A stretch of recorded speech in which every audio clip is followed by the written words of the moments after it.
এই শাহবাগী নাস্তিকেরা গুর আল্লাহ বিরোধী, ইসলাম বিরোধী তো বটে। এদের সাথে যাদের বক্তব্য, যাদের কথাবার্তা, যাদের চালচলন মিলে যায়, আপনারা বোঝা লাগবো আপনারা এখন আর স্বাভাবিক অবস্থায় নাই, আপনার মনের চিকিৎসা দরকার। আপনারা যারা এরকম অসুস্থতায় ভোগরা, আপনারা লাগি আমার ভিডিওর শেষাংশে আমরা দেশের দুইজন প্রখ্যাত বক্তার বক্তব্য যোগ করছি, একটু মনোযোগ দিয়ে শুনবা, তোরা হইল মনসুস্থতা অনুভব করবা। ফকিরের বাংলায় নজরুলের বাংলায় বাবা পাগলের বাংলায় যেই হাত বাউল মারে, যেই হাত বাউল মারে। আল্লাহর শানে এত বড় বেয়াদবি, তাকে তো প্রকাশ্যে হত্যা করা জায়েজ, ভণ্ড বাউলকে। অথচ হুমকি দিচ্ছে নাস্তিকরা, বামরা আর কথিত ভণ্ড বুদ্ধিজীবী ফরাদ মজহার, তাকে ছাড়তে হবে।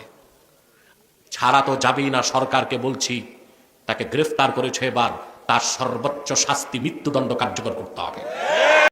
আমি ব্যক্তিগতভাবে লালনের আখড়া থেকে নিয়ে ফকিরদের বিভিন্ন আখড়া ঘুরে ঘুরে দেখেছি।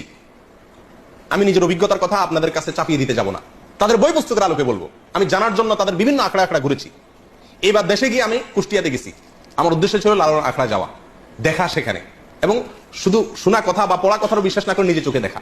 তাদের আখড়া যদি কেউ যেয়ে থাকেন, ফকিরদের তারা তথাকথিত জিকির করে যেগুলোতে, এগুলোতে আপনারা দেখবেন পুরুষের সাথে একজন নারী লাগে, অন্ধকার হইতে হয়, এবং গাঁজা তো প্রয়োজনই হয়, এবং বাকি কি কাজগুলো হয় সেগুলো বই থেকে শুনেন, আমার অভিজ্ঞতা থেকে না শুনে। দেখুন, বাউল ধর্মে পরকীয়া প্রেম জায়েজ আছে।